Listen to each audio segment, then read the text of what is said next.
সম্মানিত viewers, primary শিক্ষক নিয়োগ প্রস্তুতি ও স্পেশাল সাজেশন বিডি জব ক্যারিয়ারের ধারাবাহিক আয়োজনে আজকে আপনাদের জন্য থাকছে বিষয়ভিত্তিক ইংরেজি সাজেশন। আপনারা চাইলে সাজেশনটিতে পরীক্ষা দিয়ে নিজেকে যাচাই করতে পারেন। এই সাজেশনটি প্রাইমারি ও নিবন্ধন পরীক্ষার জন্য খুবই গুরুত্বপূর্ণ। এখান থেকে অবশ্যই প্রশ্ন থাকবে, আপনারা নিশ্চিতভাবে প্রশ্ন উত্তরগুলো পড়ে নেবেন। এখানে যতগুলো প্রশ্ন দেওয়া আছে সবগুলো প্রশ্ন বিগত সালের বিভিন্ন পরীক্ষায় আসা প্রশ্ন। এখান থেকে আপনারা অবশ্যই কমন পাবেন। তাই আপনারা আর সময় নষ্ট না করে প্রশ্নগুলো পড়ে নেন। তাহলে আর দেরি না করে শুরু করা যাক আজকের 21 নং প্রশ্ন দিয়ে। 21 নং প্রশ্ন বলা আছে, he was sent to prison dash stealing. আমি আবার বলছি, he was sent to prison dash stealing. এখানে ড্যাশের মধ্যে নিচের কোন প্রিপজিশনটি বসবে সঠিক প্রিপজিশনটি চিহ্নিত করে খাতায় লিখে ফেলুন। তাহলে সঠিক উত্তরটি হচ্ছে ফর স্টেলিং। সঠিক উত্তরটি হচ্ছে ফর স্টেলিং। 22 নং প্রশ্নে বলা আছে, দ্য সিনোনিম অফ কোলোসল। আমি আবার বলছি, দ্য সিনোনিম অফ কোলোসল। এই কোলোসল শব্দটির অর্থ হচ্ছে বিরাট অথবা বিশাল। তাহলে এটির সিনোনিম ওয়ার্ড নিচের কোনটি? আপনারা সঠিক উত্তরটি চিহ্নিত করে খাতায় লিখে ফেলুন।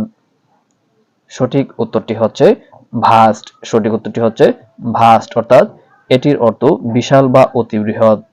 তাহলে সঠিক উত্তর ভাস্ট। 23 নং প্রশ্নে বলা আছে, দ্য অ্যান্টোনিম অফ ব্রিভিটি। আমি আবার বলছি, দ্য অ্যান্টোনিম অফ ব্রিভিটি। এই ব্রিভিটি শব্দটির অর্থ হচ্ছে সংক্ষেপ। ব্রিভিটি শব্দটির অর্থ হচ্ছে সংক্ষেপ। তাহলে এটির অ্যান্টোনিম ওয়ার্ড নিচের কোনটি? এটির অ্যান্টোনিম ওয়ার্ড হচ্ছে প্রলিক্সিটি। এই প্রলিক্সিটি শব্দটির অর্থ হচ্ছে বাক বাহুল্য বা বৃহৎ। বাক বাহুল্য বা বৃহৎ। 24 নং প্রশ্ন বলা আছে, ব্রেন চাইল্ড মিন্স। এই ব্রেন চাইল্ড শব্দটির অর্থ হচ্ছে উদ্ভাবন। এটির অর্থ হচ্ছে উদ্ভাবন। তাহলে এটির সিনোনিম ওয়ার্ড নিচের কোনটি?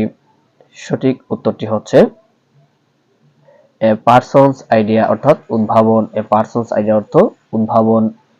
25 নং প্রশ্নে বলা আছে, দ্য কারেক্ট স্পেলিং ইজ, অর্থাৎ নিচের কোন শব্দটি সঠিক?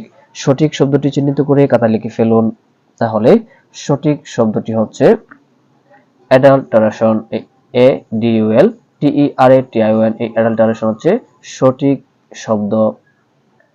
26 নং প্রশ্ন বলা আছে, দ্য কারেক্ট ট্রান্সলেশন অফ সে সাঁতার কাটতে জানে না। আমি আবার বলছি, সে সাঁতার কাটতে জানে না। এটির সঠিক ট্রান্সলেশন নিচের কোনটি? আপনারা সঠিক উত্তরটি চিহ্নিত করে খাতায় লিখে ফেলুন।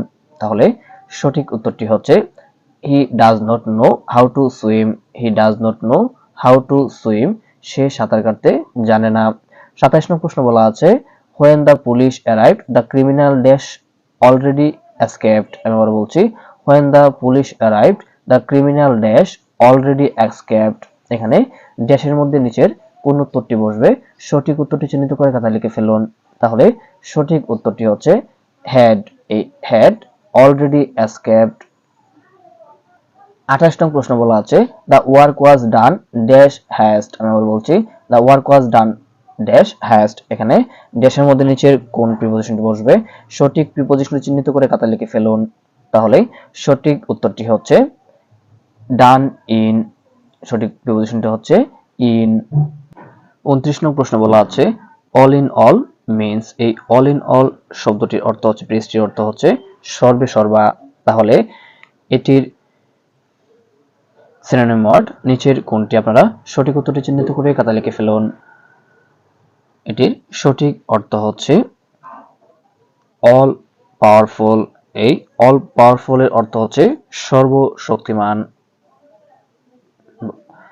30 নং প্রশ্ন বলা আছে, if I were a king I dash not know what sorrows are. আমি আবার বলছি, if I were a king I dash not know what sorrows are. এখানে ড্যাশের মধ্যে নিচের কোনটি বসবে সঠিক উত্তরটি চিহ্নিত করে খাতায় লিখে ফেলুন। তাহলে সঠিক উত্তরটি হচ্ছে I would not what sorrows are, অর্থাৎ সঠিক উত্তর হচ্ছে উড। 31 নং প্রশ্ন বলা আছে, 31 নং প্রশ্নে বলা আছে an association of sports teams is called a dash. আমি আবার বলছি, an association of sports teams is called a dash. এখানে ড্যাশের মধ্যে নিচের কোনটি বসবে, অর্থাৎ কোন উত্তরটি বসবে, সঠিক উত্তরটি চিহ্নিত করে খাতায় লিখে ফেলুন। তাহলে সঠিক উত্তরটি হচ্ছে লিগ। সঠিক উত্তরটি হচ্ছে লিগ। 32 নং প্রশ্ন বলা আছে ইন দ্য নিক of time means, in the নিক অফ টাইম এটির অর্থ হচ্ছে সময়ের নিক, অর্থাৎ উপযুক্ত সময়। তাহলে এটির সঠিক উত্তরটি হচ্ছে ইন দ্য অ্যাপ্রোপ্রিয়েট টাইম, অর্থাৎ উপযুক্ত সময়। তাহলে সঠিক উত্তর ইন দ্য অ্যাপ্রোপ্রিয়েট টাইম। 33 নং প্রশ্নে বলা আছে who is the greatest modern English dramatist. আমরা বলছি who is the greatest modern English dramatist. সঠিক উত্তরটি চিহ্নিত করে খাতায় লিখে ফেলুন। তাহলে মডার্ন ইংলিশ ড্রামাটিস্টের কবি হচ্ছে জিবি শ, অর্থাৎ জর্জ বার্নার্ড শ। 34 নং প্রশ্ন বলা আছে Jamil said I am ill এটির ইনডিরেক্ট ন্যারেশন কোনটি হবে? আপনারা সঠিক উত্তরটি চিহ্নিত করে খাতায় লিখে ফেলুন। সঠিক উত্তরটি হচ্ছে জামিল সেড ইনভার্টেড কমার জন্য দ্যাট হি ওয়াজ ইল। তাহলে জামিল সেড দ্যাট হি ওয়াজ ইল। 35 নং প্রশ্ন বলা আছে she speaks both English dash Spanish at home। আমি আবার বলছি she speaks both English dash Spanish at home। এখানে ড্যাশের মধ্যে নিচের কোনটি বসবে, সঠিক উত্তরটি চিহ্নিত করে খাতা লিখে ফেলুন। সঠিক উত্তরটি হবে and। সঠিক উত্তরটি হবে and। 36 নং প্রশ্ন বলা আছে find out the odd one. এখানে অড ওয়ার্ড কোনটি? আপনারা অড ওয়ার্ডটি চিহ্নিত করে খাতা লিখে ফেলুন।